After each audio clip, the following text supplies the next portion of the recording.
Hello, hello, hello. Welcome to Run It Back, the show where we try to get things right the second time. In today's episode, we're going to be going over a draft submitted by Rezra from the AGL server. This is a best of one alchemy draft with the new alchemy cards for OTJ. We'll go ahead and dive into it now. As we open up Pack 1, Pick 1, we're going to see a lot of powerful cards. I mean, an incredible amount of powerful cards. We have things like the Simulacrum Synthesizer, which is a pretty high-end build around, not too many artifacts within the set. So this one's probably off the table for now, but a very powerful card if you ever could get it to work.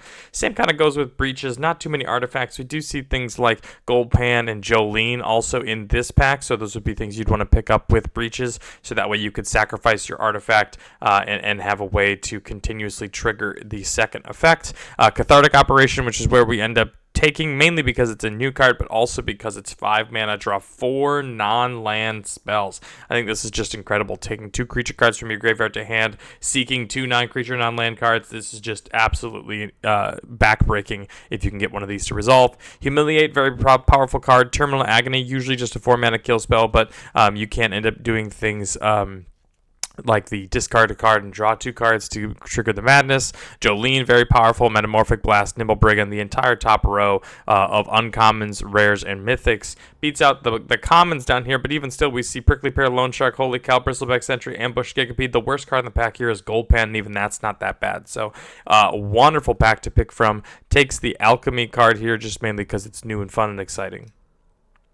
Pack 1, Pick 2, we see Nobika, which unfortunately isn't really very good. The Ruby Collector I do think is better than originally anticipated. I think not necessarily because of the mocks, but mainly because 2 power, 1 in a red, creatures you control get +1/+0 till end of turn is very powerful very quickly. With 3 creatures, that's a lightning strike sort of ability, and it can get out of control very quickly.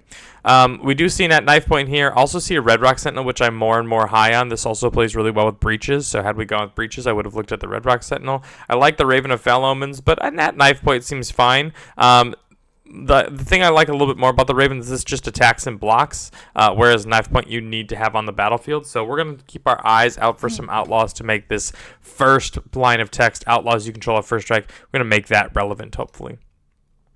Pack 1, Pick 3, we see a Vial Smasher, which is incredible. A Desert Stew, a Scalestorm Summoner, a Skullduggery, Explosive Derailment. These are all incredible cards. Even Train Airings and Resolute Rejection are both very, very good as well. So you've got your sort of pick of the litter here. These both removal spells are very good. In theory, you'd be able to get them a little bit more often than the Vial Smasher because they are common, even though they're a little bit more sought after. So pick up the Vial Smasher here. That plays so well with knife point as well. Any sort of crime means that you get a 1/1, which therefore triggers another crime with the Vial Smasher, so it all just sort of plays really well.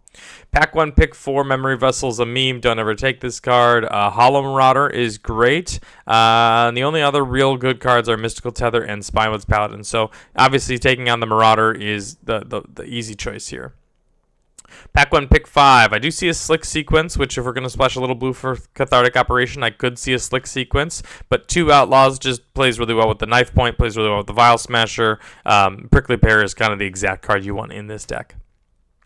Pack 1, Pick 6. I do like a good Scorching Shot. I like a Demonic Ruckus. Mind Raider is fine, but nothing super crazy. We pick a Thunder Salvo over the Scorching Shot, which I think is a little interesting. Mainly we're black focused here, but I think that the double red is something I'm willing to stretch for, at least this early in the pack. We don't 100% know that we're blue, even though we really want to be.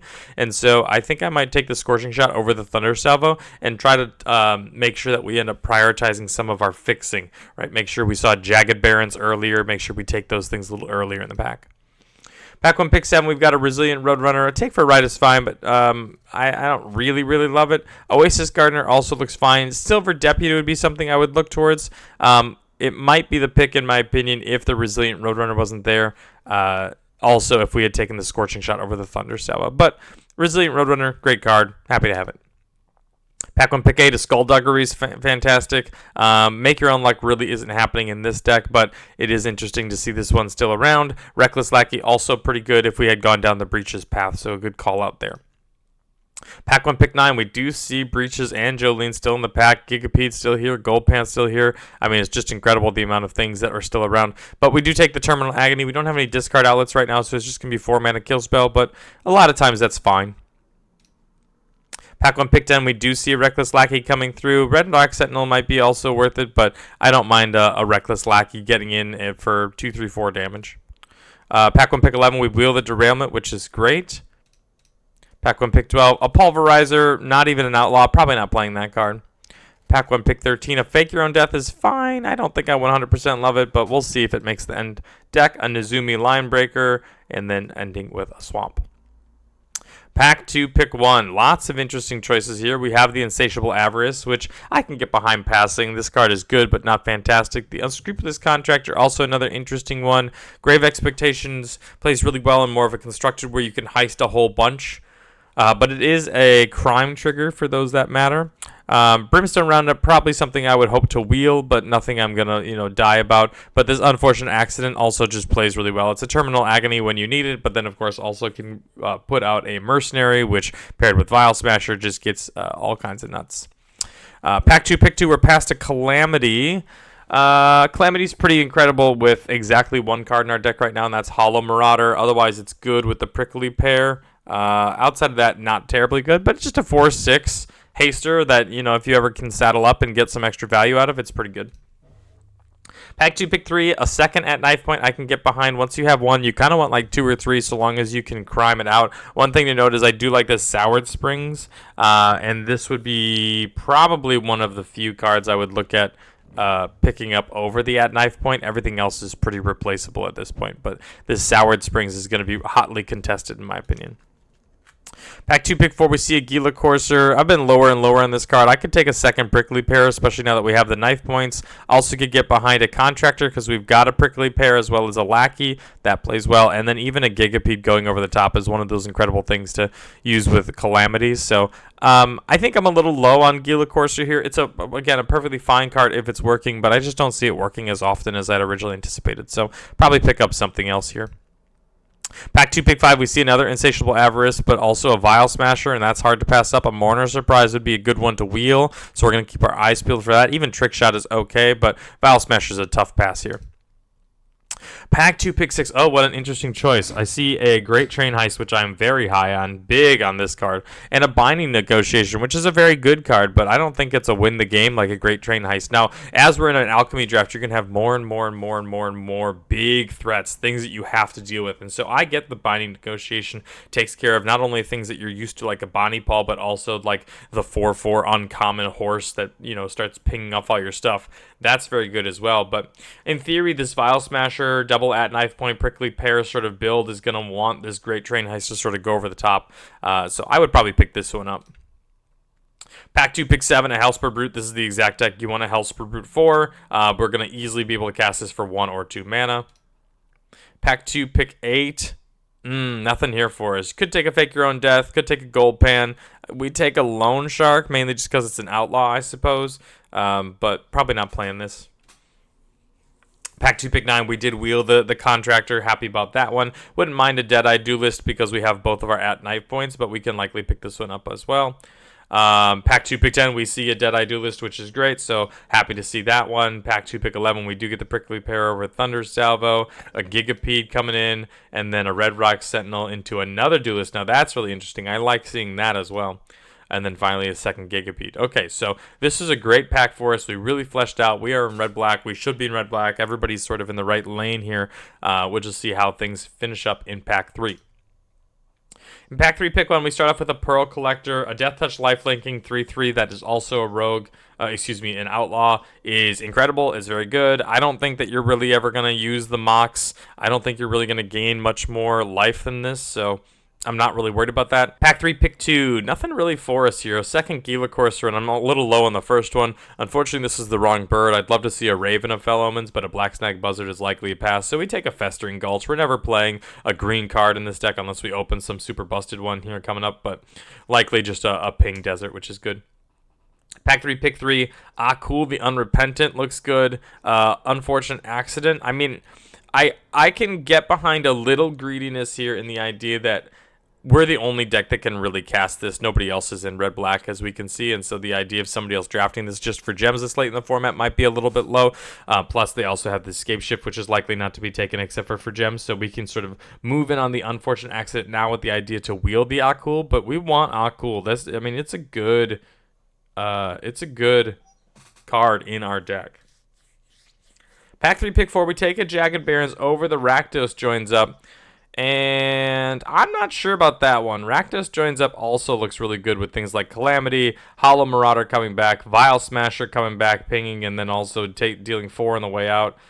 Maybe we can wheel this one, but this one's a lot easier to splash. So I know Jagged Barons is important. Rakdos joins up, I think, ups the power of your deck. Blood Hustler, phenomenal card. Can't believe this is still around, so happy to see that one.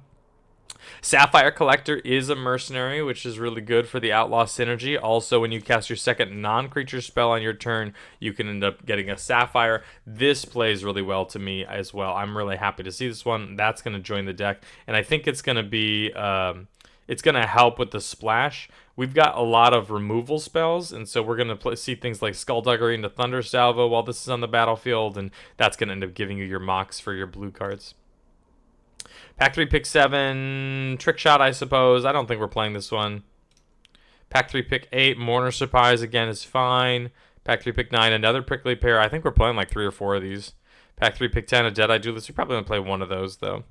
Pack 3, pick 11, we've got an Overzealous Muscle, which is fine, a Gigapede, and then we're rolling things out with a Quill Charger, a Silver Deputy, and an Island. As we take a look at the deck, we do see lots of really good cards in the sideboard. Like we mentioned, 2 Deadeye Duelists in the board because we've got 1 here, a Prickly Pear even though we've got 2 here as well, 3 Gigapedes. I don't know about having all of these Gigapedes in the sideboard, but these kill spells kind of move over this way to 4 drops. This is a 3 drop.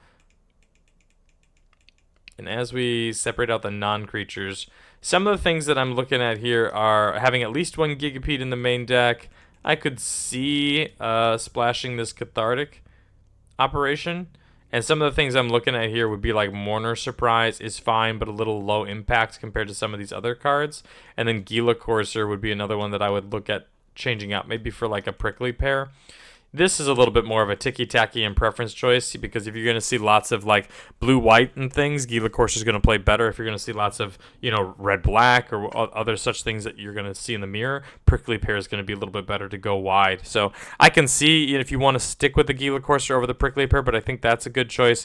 Probably it's going to be easier to play the Gigapede over the Cathartic operation, but this is just one of the absolute most incredible cards that you have in the pool, so it's a little real shame not to play it. And I think this Mourner Surprise is one that I think is fine. But what are we getting back? Like a Vile Smasher, sure, that's fine. A Hellspur Brute is good. You can kind of play it on the cheap. Calamity or Hollow Marauder are all fine, but you don't have that many major hits to hit with this Mourner Surprise, so I think I'd rather see a Gigapede come down, because if you can crew your Calamity with the Gigapede, I think that's absolutely incredible. The other thing to look at is this is a deck as it sits, if we didn't make any of these other changes, where you have 1 top end at 6 mana, and this is likely a 3 mana play, and this is likely a 2 mana play, maybe a 4 mana play, somewhere in there. You could get away with 16 lands in this deck, especially in Best of 1 with the Hand Smoother. There's definitely a 16 land deck here, so that might even get you your Prickly Pear, and then you play probably 1 less. Probably a Swamp less. And sort of do something like this, because you still have your 4, 5, 6, 7, 8 black sources. You get 9 red sources, which all looks really good. And that just continues to shell out damage with Vile Smasher. It plays really well with that Knife Point, and in general is going to give you that little extra oomph that I think you don't want to flood with this deck. That's going to be one of your troubles. If you want to have your deck featured on Run It Back, feel free to send me an email at runitbackmtg@gmail.com or a message in Discord with the 17 Lands data. Thank you so much for watching. I hope you enjoyed, and I will talk to you soon. Bye-bye.